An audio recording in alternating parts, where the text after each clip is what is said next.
Bueno, continuamos en nuestra reflexión en la primera epístola de Pedro. Hoy vamos a mirar un pequeño pasaje en el capítulo 3, primera de Pedro, capítulo 3.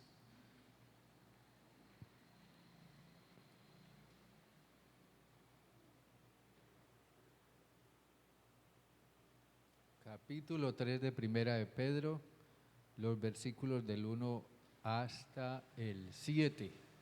Primera de Pedro, capítulo 3, versículos 1 al 7. Allí dice así: Asimismo, vosotras, mujeres, estad sujetas a vuestros maridos, para que también los que no creen a la palabra sean ganados sin palabra por la conducta de sus esposas, al considerar vuestra conducta casta y respetuosa. Vuestro atavío no sea el externo de peinados ostentosos, de adornos de oro, de vestidos lujosos, sino el interno, el del corazón, en el incorruptible adorno de un espíritu afable y apacible, que es de grande estima delante de Dios. Pues así también se ataviaban en otro tiempo aquellas santas mujeres que esperaban en Dios, estando sujetas a sus maridos, como Sara obedecía a Abraham, llamándolos Señor. De ella habéis venido vosotras a ser hijas, si hacéis el bien sin temer ninguna amenaza. Vosotros maridos, igualmente vivid con ellas sabiamente, dando honor a la mujer como a vaso más frágil y como a coherederas de la gracia de la vida, para que vuestras oraciones no tengan estorbo. Amén. Para el apóstol Pedro es importante que permanezcan el matrimonio, que permanezcan las buenas relaciones conyugales y que permanezca la fe. En la forma de Pedro ver la relación conyugal son importantes estos tres aspectos. El Evangelio no tiene por qué ser causa de rupturas en el matrimonio, sino de unión y de armonía. Claro que no siempre es así, desafortunadamente, aún entre parejas cristianas, pero al menos lo ideal es eso, en la forma como Pedro nos lo plantea. También era imprescindible entonces que el cónyuge inconverso fuera ganado por la fe y el testimonio del cónyuge creyente. En los primeros tiempos de la iglesia había un orden familiar y social muy, pero muy diferente al orden en el que vivimos nosotros hoy, en el siglo XXI. Pero con todo, estaban ingresando en la iglesia personas de todo tipo. Ya hace 15 días vimos cómo Pedro le escribe a lo que él llama criados, o a los esclavos, a los que trabajaban como esclavos, también estaban ingresando a la iglesia. Ahora Pedro le habla a las mujeres y a los maridos. Entonces, era importante que se tuviera presente cuál era la mejor forma como un cónyuge cristiano, que se hacía cristiano, pero el otro no, cómo manejar la relación y cómo encaminarlo para que conociera también a Cristo. Para eso, la parte cristiana de la pareja tenía que ser muy, pero muy sabia. Tener bien en claro cuál era la situación y qué era lo mejor que debía hacer y la actitud que debía mostrar. Entonces, en ese caso, para quienes estén teniendo el reto de vivir con un cónyuge no cristiano, es importante y es necesario comprender por una parte, que se requiere en lo que Pedro nos plantea, se requiere ante todo un imprescindible cambio de cosmovisión. Últimamente yo estaba usando mucho ese concepto, un imprescindible cambio de cosmovisión. Déjenme decirles, todos nosotros tenemos una cosmovisión. Cosmovisión es la manera como vemos o como interpretamos el mundo y la realidad. La forma como vemos y como interpretamos a las demás personas. La forma como vemos e interpretamos las experiencias y las circunstancias que vivimos. Por ejemplo, un ejemplo un tanto, diría yo, negativo, pero es importante que lo tengamos presente. Una persona que le gusta apropiarse de lo ajeno, o mejor dicho, una persona que le gusta robar, esa persona va a ver el mundo como el campo para robar. Toda oportunidad que tenga la va a aprovechar para robar. Y va a ver a las demás personas, como el objetivo para lograr lo que desea hacer. Las va a ver como víctimas para robarles. Porque esa es su cosmovisión, es su manera de ver la vida. Es una manera definitivamente equivocada, terrible, pero es su cosmovisión. Ahora déjenme decirles esto, en la cosmovisión cultural del mundo del Nuevo Testamento se veía también a la mujer como alguien a quien había que dominar y controlar. Tiempo nos faltaría para describir lo que era ese mundo y la forma como los hombres y los esposos o los padres veían a sus hijas o a sus esposas. Esa era la cosmovisión masculina. Por esa razón, la mujer no contaba para mucho, excepto para tener hijos. Pero no tenía ningún derecho. Hasta los años 50, 51, 54, no recuerdo, en Colombia las mujeres no tenían derecho a ejercer una ciudadanía porque ni cédula tenían y tampoco podían participar de unas elecciones, no podían votar. Eso era la cosmovisión, el dominio de la cosmovisión masculina. Y a partir de eso y una serie de cosas que pasaron, pues ellas han ido, digamos, escalonando y logrando derechos en la historia. Pero por su parte, las mujeres también eran enseñadas para ver al hombre como alguien a quien debían someterse en algún momento de sus vidas. Prácticamente eran formadas con esa cosmovisión desde que eran muy niñas. Se las enseñaba a someter su voluntad a la voluntad del padre, a la voluntad del hermano mayor o a la voluntad del futuro esposo. Tenían que someterse en el sentido literal de la palabra. No podían decir nada, no podían reclamar nada y cualquier decisión que quien ejercía autoridad sobre ellas tomara con respecto a ellas, tenían que aceptarla completamente sometidas. Ahora piénsese en todo lo que de esa manera de ver las cosas se desprendía.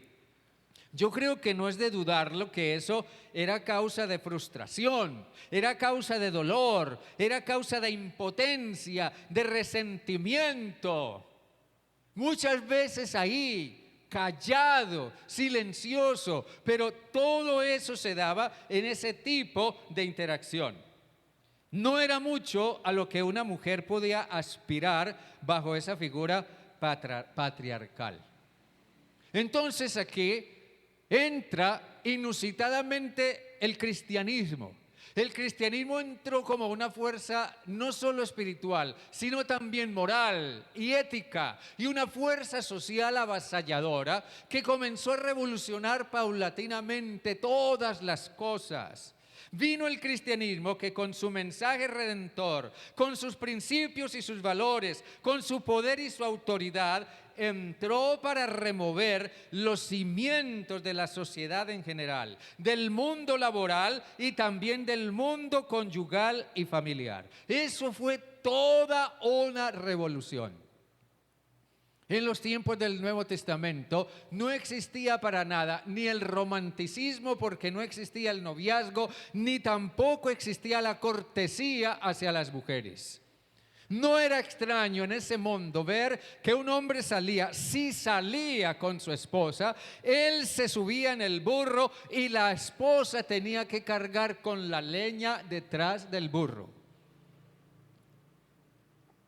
Ese era el mundo del Nuevo Testamento. Pero el cristianismo entró como una fuerza impactante para comenzar a revolucionar todo eso. Ya no es extraño dentro del ámbito cristiano que esposo y esposa van juntos al culto, que esposa y esposo van juntos a la obra misionera, que esposa y esposo sirven juntos en la iglesia. Todo eso fue paulatinamente resultado del impacto del cristianismo. Pero hay que destacar una cosa. El cristianismo, ¿por qué pasaba eso? Porque el cristianismo cambia la cosmovisión. El cristianismo cambia la forma de ver la vida y de ver el mundo. El cristianismo cambia la forma como nos vemos los unos a los otros, cambia la forma como nos percibimos mutuamente. El cristianismo cambia las formas como nos tratamos los unos a los otros. Eso es lo más trascendental. Y hermanos y hermanas, cuando una persona cambia su cosmovisión, cambia su entorno, cambian su forma de interactuar y de relacionarse con los demás. Cuando un hombre, cuando un esposo es transformado por Jesús, llega a su hogar con una actitud diferente, comienza a tratar a su esposa con una actitud diferente, a considerarla como igual ante Dios y como compañera en el peregrinaje de la vida cristiana.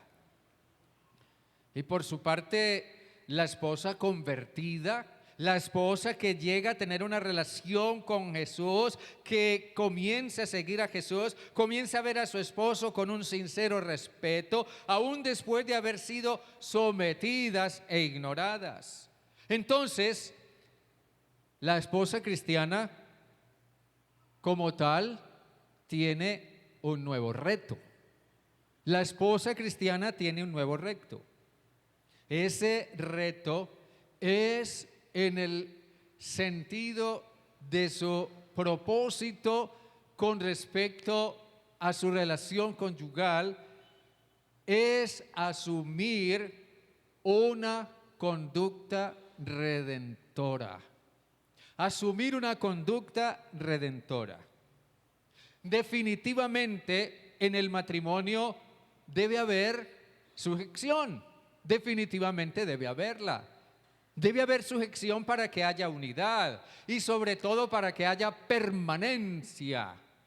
Debe haber sujeción para que el matrimonio perdure, para que ninguna cosa, por más fuerte que sea, lo encamine al fracaso o a la disolución. Debe haber sujeción. Cuando los matrimonios fracasan es porque en alguna manera alguno no se sujetó ni a la otra persona con la cual decidió vivir o unirse en matrimonio, ni tampoco a los votos matrimoniales que un día hizo.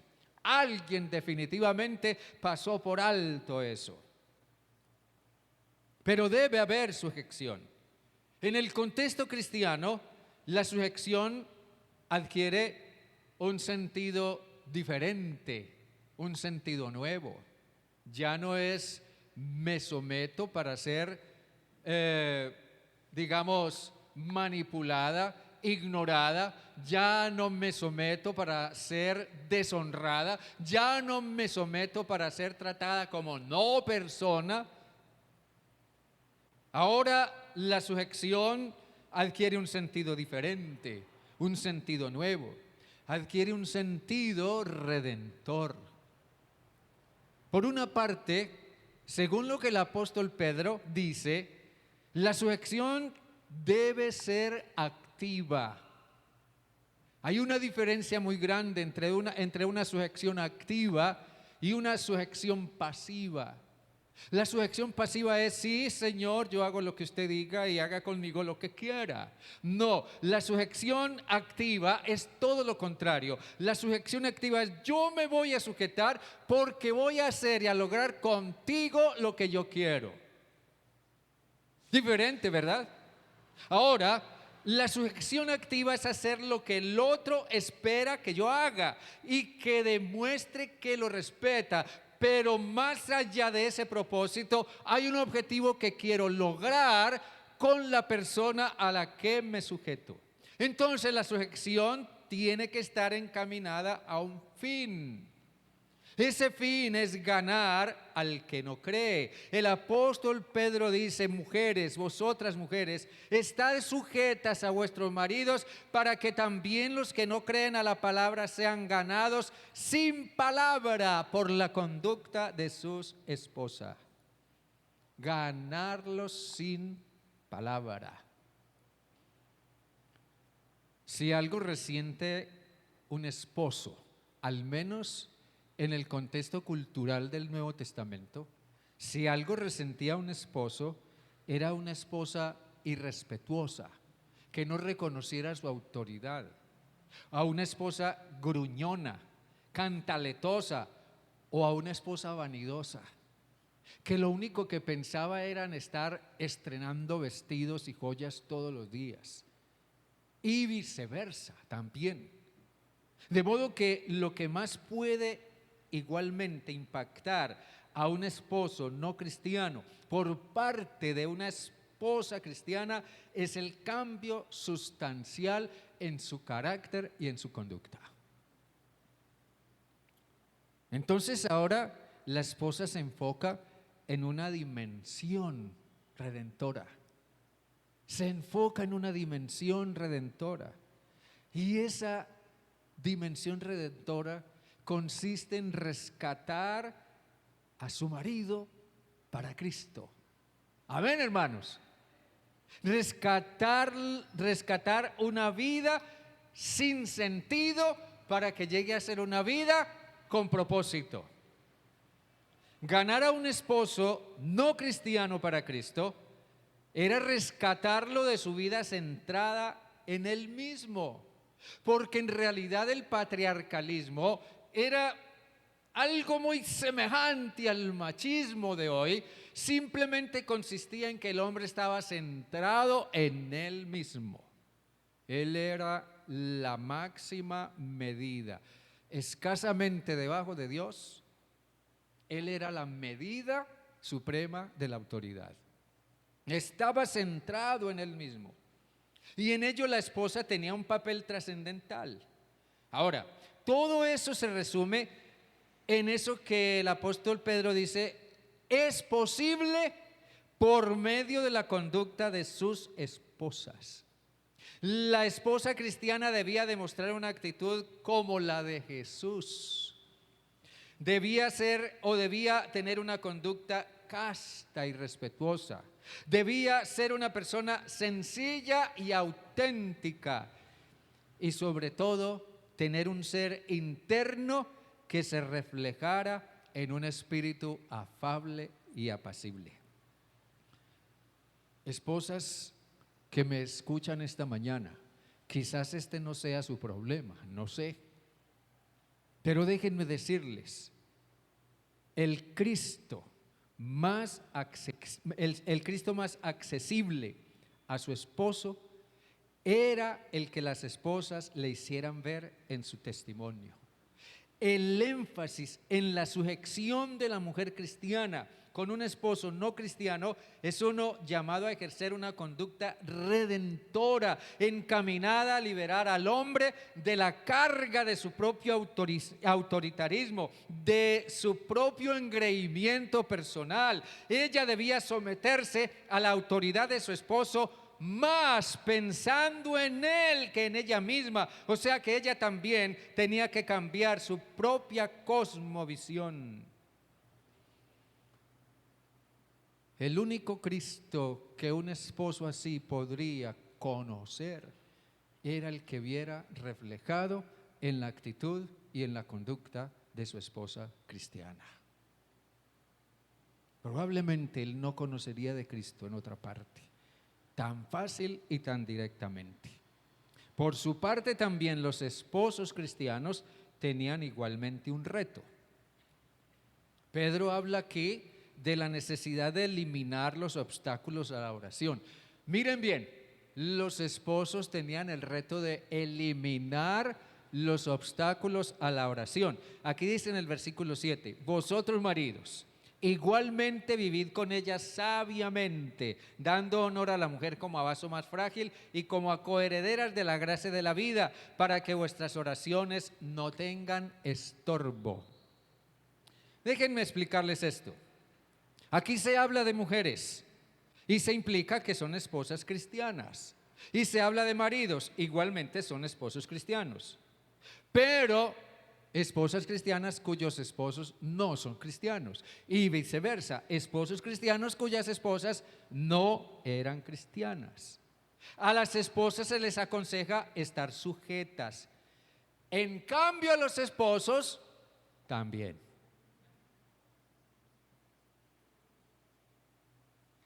A los esposos se les aconseja lo mismo, solo que en otros términos. Ahora, ¿por qué? Porque las mujeres estaban acostumbradas a la idea de la sujeción, los hombres no. Era algo que los hombres tenían que aprender. La propuesta de la sujeción del marido es completamente revolucionaria en el mundo antiguo. Alguien decía, esto no era para nada habitual en una sociedad patriarcal. No, eso era algo imposible de ver. Ahora, habría sido un desatino hablarles de sujeción a quienes se consideraban ser los que tenían el poder y la autoridad. Así que, aunque Pedro no usa el término sujeción, el concepto está implícito en su consejo de vivir con ellas sabiamente.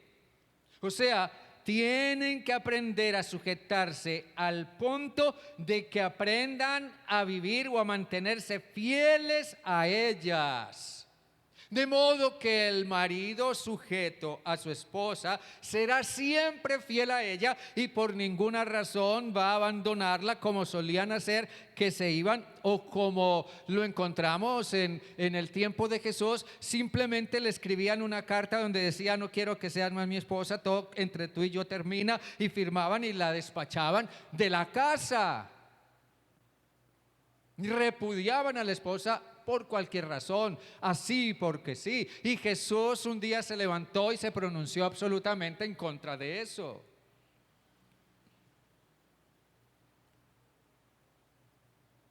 El consejo de Pedro implica que el esposo debía sujetarse para mantenerse fiel, para ser comprensivo y paciente con su esposa. Los maridos en ese tiempo eran altamente infieles. Para el tiempo de Jesús, los índices de divorcio y de infidelidad matrimonial eran terriblemente altos. Por eso Jesús en el Sermón del Monte habló tan fuertemente cuando dijo: ustedes han oído que se les ha dicho, no cometerán adulterio, pero yo les digo que cualquiera que no más mire a una mujer para codiciarla, ya adulteró con ella en su corazón.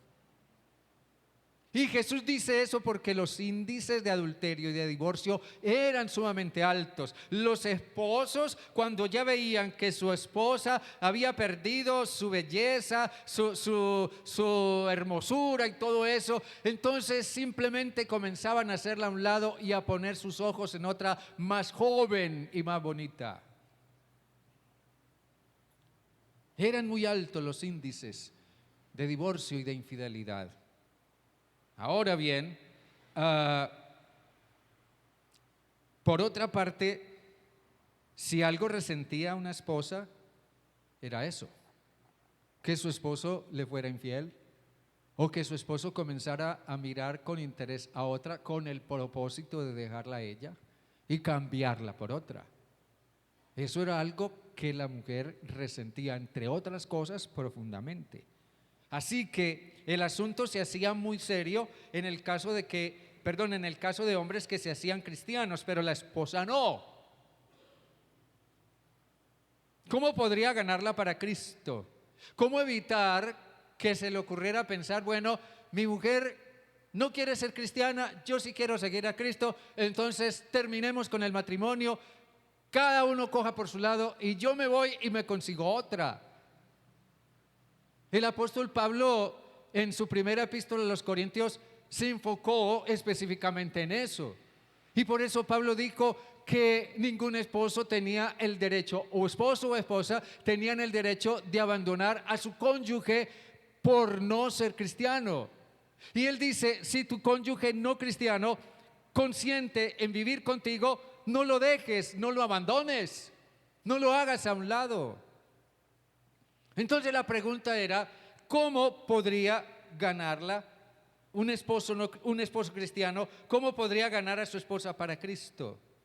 A una mujer a la que había maltratado, a la que había menospreciado, a la que había herido, a la que había subyugado, a la que le había sido infiel.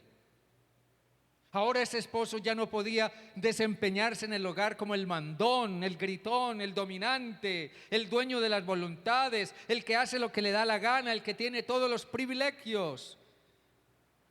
Ahora ese esposo cristiano está ante el reto de demostrar que ha cambiado y a ponerse en igualdad de condiciones con la esposa ante Dios.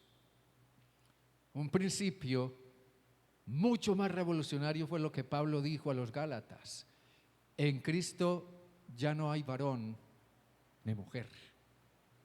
En otras palabras, en Cristo, varón y mujer cristianos están en absoluta igualdad de condiciones delante de Dios.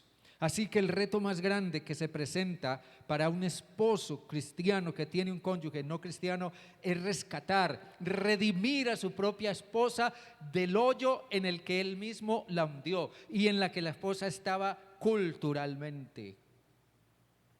Yo me pregunto y me imagino, ¿cuántos esposos tendrían que haber pedido perdón y cuántas esposas tendrían que perdonar? ¿Cuántos esposos tendrían que haber venido delante de sus esposas después de conocer a Cristo, después de darse cuenta del tipo de cosmovisión, de la forma como miraban a la mujer y a su esposa, de la manera como la trataban y del lugar que le habían dado en la sociedad? ¿Cuántos esposos tendrían que venir quizás llorando, tal vez de rodillas, a pedirle perdón a sus esposas? Perdóname por la forma como yo, de una manera absolutamente egoísta, te traté, pretendiendo ser el dueño de tu voluntad, pretendiendo ser la autoridad máxima. ¿Cuántos esposos tendrían que haber pedido perdón? ¿Y cuántos esposos quizás aún tendrán que pedir perdón? Pero también, ¿cuántas esposas tendrían que perdonar a sus esposos el haber sido tratadas en la forma menospreciable como culturalmente y familiarmente los hombres las colocaron? Entonces observen ustedes, son los hombres mismos los llamados a reivindicar a la mujer en la sociedad a partir del hogar, y es así como se restablece el orden inicial de la creación.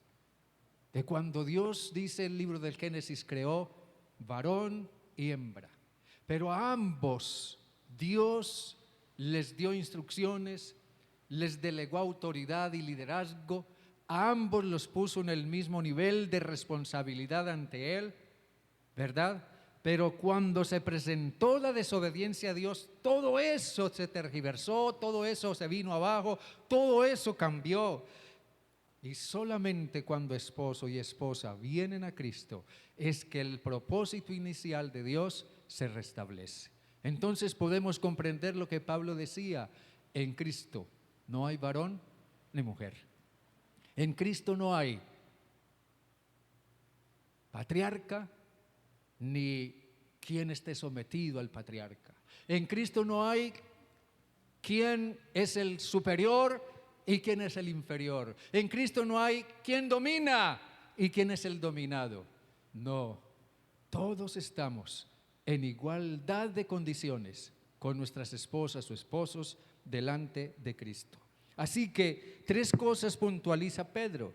El esposo debía permanecer, debía ser fiel, sujetándose a su esposa. La esposa debía ser honrada. Pedro dice aquí, dando honor a la mujer como a vaso más frágil. El esposo cristiano debía devolverle a la mujer la honra de ser mujer, la honra de ser esposa y la honra de ser persona. Y en tercer lugar, debía verla como igual. Dice, como a coherederas de la gracia de la vida. Amén. Como a coherederas de la gracia de la vida. Los hombres, pienso yo, por muchas cosas que yo he mirado y he conocido sobre ese mundo del Nuevo Testamento, saco conclusiones a veces de que los hombres, incluso en ese entonces, habrían llegado a pensar: las mujeres ni siquiera merecen ser salvadas. Las mujeres ni siquiera merecen ir al cielo. Sí, había hombres que pensaban así. Hubo padres de la iglesia como Ireneo y otros que se pronunciaron en esos términos con respecto a la mujer. Pero el apóstol Pablo dice, no es así. En Cristo no hay varón ni mujer. Y Pedro dice, las mujeres son igualmente coherederas con el hombre delante de Cristo. Verla como igual delante de Dios. Si un cónyuge ora, o un esposo cristiano o una esposa cristiana ora o intercede por su pareja, eso está muy bien, es necesario. Esposas, oren por sus esposos no creyentes. O esposos, si los hay aquí, oren por sus esposas no creyentes. Oren, intercedan por ellas. Pero recuerden, esa oración, esa intersección, tiene que estar respaldada por su propio testimonio de fe y por la misma transformación de su propio corazón. Que su esposo no cristiano vea realmente a esta mujer algo le pasó, o se volvió loca, o yo no sé qué pasó, pero cambió. Que la esposa pueda decir, este marido mío no sé qué le pasó, pero cambió. Entonces dice Pedro, si nosotros como esposos cristianos o esposas cristianas oramos por nuestro cónyuge y respaldamos nuestra oración con nuestro cambio, con nuestra transformación, con nuestro arrepentimiento, nuestras oraciones no tendrán estorbo. ¿Cuántos dicen amén? Nuestras oraciones no tendrán estorbo. Pedro enseña entonces, y termino con esto, Pedro enseña que el testimonio auténtico puede ganar al cónyuge inconverso trayendo estabilidad y crecimiento a la relación de pareja. Que el Señor nos ayude a que realmente podamos ser de tal influencia espiritual y moral en la vida de nuestra esposa o esposo no cristianos, para que ellos o ellas decidan también seguir a Jesús por nuestro testimonio. Que así sea, que el Señor les bendiga. Hermanos, Dios les guarde. Amén. Amén. Dele ese aplauso al Señor con todo su corazón. Estemos de pie y esposos, Aprovechen este momento los que tienen a su esposa a su lado y denle un gran abrazo y un gran beso. Y díganle en Cristo Jesús, somos uno para la honra y la gloria del Señor. Amén. Yo a mi esposa lo quedo viendo más tardecito. ¿Ya? Inclinemos nuestros rostros y oremos. Dios bueno, te alabamos en esta mañana. Te alabamos y te exaltamos, Dios. Gracias a Dios por este maravilloso consejo de Pedro. Pedro tenía también su esposa, incluso tenía una suegra. Y yo creo que Pedro tuvo que aprender también a valorar a su esposa, a honrar a su esposa. Tuvo que aprender a sujetarse a su esposa como hombre cristiano. Y tal vez Pedro mismo tendría que haber ido donde su esposa algún día a pedirle perdón por lo que había hecho contra ella. Pero ahora Pedro habla con autoridad, Dios, y gracias te damos por eso. Gracias por la autoridad que vemos que se desprende del corazón de quien un día, hace mucho tiempo, escribió esto que estamos leyendo y exponiendo hoy. Que estos principios que encontramos aquí, que no pretendemos, Señor Dios, ser exhaustivos porque hay mucho más que decir, pero que estos principios que encontramos aquí podamos aplicarlos hoy a nuestra relación de pareja y sobre todo para quienes tienen o viven con un cónyuge que no ha creído en Cristo. Señor, que ellos puedan tener esa sabiduría, ese cambio de cosmovisión y abrazar ese espíritu de misión redentora con el propósito de ganar a su cónyuge para Cristo Jesús por medio de su testimonio. Padre, bendice estas preciosas parejas que tenemos aquí hoy. Bendice a cada esposo, a cada esposa. Bendice a aquellos, Señor Dios, que han tenido conflictos en sus matrimonios, porque tú, Señor Dios, seas sanándolos, restableciéndolos, restaurándolos. Solo tú, Señor Dios, puedes darles una nueva forma de ver las cosas o una nueva forma de rehacerse, de reinventarse en la vida. Señor, pero bendice a todos por tu gracia y tu misericordia. Gracias, Dios, por esta palabra que hoy nos traes y que, Señor Dios, la podamos llevar en nuestro corazón y aplicarla en nuestro vivir.